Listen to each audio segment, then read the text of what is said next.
চুরি করতে এসে বিদ্যালয়ের আলমারির উপর ঘুমিয়ে পড়ল চোর। শ্রেণীকক্ষে চোরের সুখনিদ্রার দৃশ্য দেখেই হতভম্ব শিক্ষক। চোর মহাশয়কে শ্রেণীকক্ষে আবদ্ধ রেখে থানায় খবর দিলে তাকেই আটক করে নিয়ে যায় কাটিগড়া পুলিশ। কাতিরায়াল অম্বিকাচরণ হাই স্কুলে সংঘটিত হয় এমন আজব চুরির ঘটনা। স্কুলের প্রধান শিক্ষক গৌরাচাঁদ সিনহা জানিয়েছেন, বুধবার সকাল থেকেই যথারীতি চলছিল স্কুলের ক্লাস। কোনো কারণবশত একসময় তিনি স্কুলের সায়েন্স রুম পরিদর্শন করতে গেলেই তাঁর নজরে পড়ে কক্ষের ভিতরে সবকিছু এলোমেলো। খোলা রয়েছে আলমারির দরজা। দৃশ্য দেখেই তার মনে সন্দেহ হয়।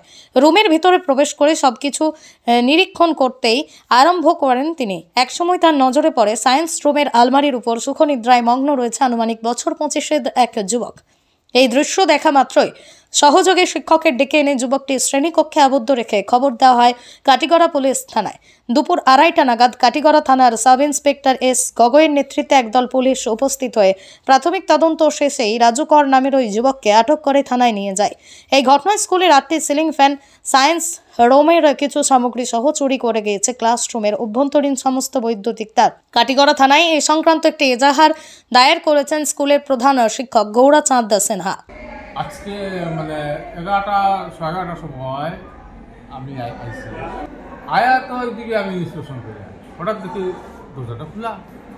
আয়া তো আমি সঙ্গে সঙ্গে স্টাফরা আমি ডাকছি, ডাকিয়ে এই অবস্থা। কিছুদিন আগে ওই ল্যাবরেটরি ফুসফুস করে রাখা হয়তো ভাঙিয়া সাঙ্গিয়া তালা ভাঙিয়া সব জিনিস মেটেরিয়াল চলে গেছে।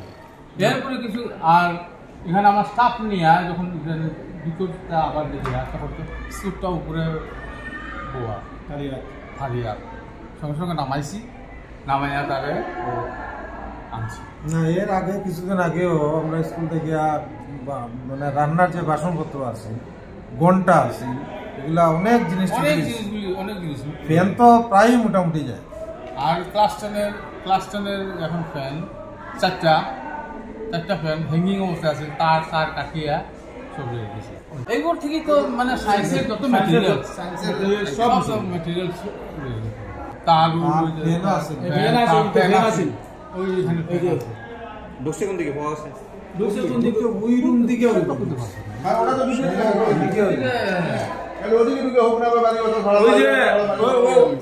মানে এইরকম রয়েছে চেয়ার টেবিল, এটার লগে আরো মানুষ আছে।